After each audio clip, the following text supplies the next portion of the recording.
Mantan pejabat bank, maksud kami mantan pejabat pajak Rafael Trisambodo dipanggil Komisi Pemberantasan Korupsi sebagai tersangka pada hari ini. Rafael menjadi tersangka atas kasus gratifikasi di Kementerian Keuangan. Dan untuk mengetahui situasi terkini, kita sudah bergabung bersama rekan saya Maria Sarjana langsung dari Gedung KPK Jakarta. Maria, apakah agenda pemeriksaan hari ini yang berbeda dari sebelumnya? Karena pasti akan ada pemeriksaan materi-materi terutama terkait mungkin tidak hanya gratifikasi tapi juga sangkaan TPPU. Mungkin Maria juga bisa menceritakan tentang hal ini dan juga kira-kira pasal apa saja yang akan dikenakan kepada Rafael.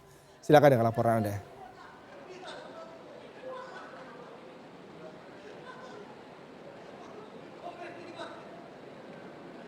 Ya, Maria, silakan Ya, dengan Yuda, saya laporannya. tidak bisa mendengarkan suara Anda dengan baik, tetapi keadaan terkini di Gedung KPK Jakarta, kami masih menanti kehadiran dari Rafael Alun Trisambodo, maksud kami, yang belum juga hadir di Gedung KPK Jakarta.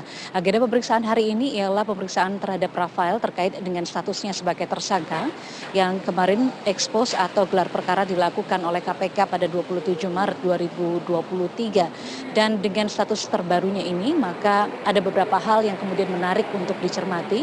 Kalau banyak pihak kemudian mempertanyakan mengapa setelah menjadi tersangka Rafael juga tidak segera ditahan, maka Yuda, penahanan terhadap tersangka sebetulnya adalah wewenang hak prerogatif dari penyidik KPK itu sendiri. Jika penyidik menganggap bahwa perlu untuk melakukan penahanan terhadap seorang tersangka, maka akan segera dilakukan penahanan terhadap seorang tersangka termasuk kepada Rafael Alun Trisambodo. Kami masih menunggu juga nanti apakah saja yang kemudian akan digali oleh KPK terkait dengan kedatangan atau pemeriksaan terhadap Rafael hari ini. Tapi yang jelas tentu dalam keterangannya kemarin KPK menyatakan bahwa Rafael diduga telah menerima gratifikasi, yaitu disangkakan dalam pasal 12B Undang-Undang Tipikor. Ini artinya adalah gratifikasi yang diduga dilakukan suap untuk kewenangannya atau terkait dengan jabatannya sebagai salah satu pejabat di Dijen Pajak. Yuda, transaksi-transaksi keuangan yang mencurigakan memang sudah dilaporkan oleh PPATK ke KPK. Di antaranya adalah PPATK juga sudah memblokir 40 rekening milik Rafael Alun Trisambodo yang bernilai fantastis. Bahkan PPATK menyatakan ada mutasi rekening. Dari 40 rekening tersebut ada sekitar 500 miliar mutasi yang dilakukan oleh Rafael Alun. Dan kemudian dalam LHKPN tahun 2021 ada senilai 56,1 miliar rupiah. Dan ini kemudian yang ingin didalami oleh KPK terkait dengan profil yang tidak sesuai antara jabatan LHKPN dengan proses transaksi yang ada di rekening-rekening Rafael Alun Sambodo dan juga beberapa hal lain termasuk adanya dugaan-dugaan ia memiliki barang-barang mewah, tas-tas mewah, kemudian juga lain serta adanya safe deposit box yang kemudian sudah ditemukan oleh KPK senilai 36 sampai dengan 40 miliar rupiah. Dan ini menjadi angka yang cukup fantastis jika kita melihat profil Rafael Alun Sambodo yang merupakan pejabat Dijen Pajak ini dianggap oleh KPK menjadi sesuatu hal yang tidak sesuai. Dan bahkan Ketua PPATK sempat menyatakan ketika ia melakukan pemblokiran terhadap rekening-rekening milik Rafael Alun, saat itu Ketua PPATK bahkan menyatakan ada angka yang signifikan yang ada di dalam rekening Rafael Alun Trisambodo. Tapi lebih dari itu, Yuda, tentu pelacakan yang dilakukan oleh KPK terkait dengan penerimaan gratifikasi juga kita kaitkan dengan tindak pidana pencucian uang atau TPPU.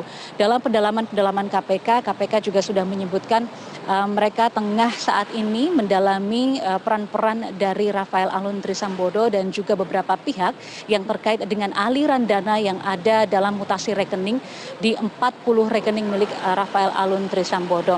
Tentu pencucian uang ini juga menjadi sesuatu hal yang cukup diperhatikan tidak hanya dalam pengungkapan kasus korupsi tetapi juga bagaimana usaha atau upaya Indonesia untuk menjadi anggota Financial Action Task Force on Money Laundering and Terrorism Financing atau FATF yang Indonesia sudah melakukan atau mengupayakan ini sejak 2017 tapi sampai dengan tahun ini Indonesia masih belum bisa masuk dalam keanggotaan FATF.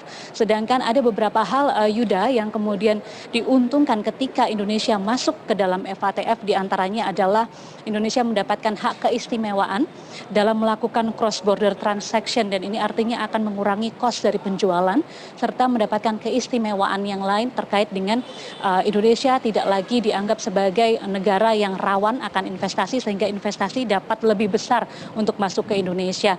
Dan tindak pidana pencucian uang inilah yang menjadi kategori MER yang dilakukan oleh pihak FATF untuk menentukan apakah Indonesia cocok atau sudah layak untuk masuk dalam keanggotaan mereka. Sedangkan kita masih melihat bagaimana aparatur sipil negara yang beberapa waktu yang lalu juga sudah diperiksa oleh KPK, banyak yang kemudian diduga melakukan tindak pidana pencucian uang.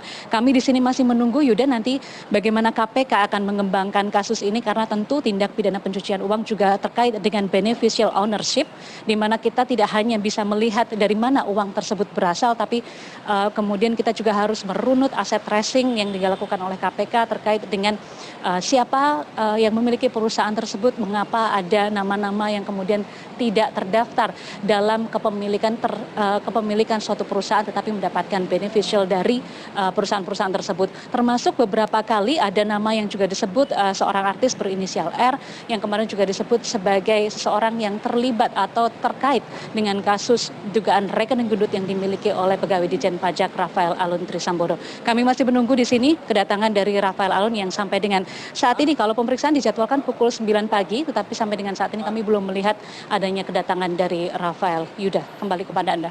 Baik, terima kasih Maria Sarjana, selamat bertugas kembali dari KPK.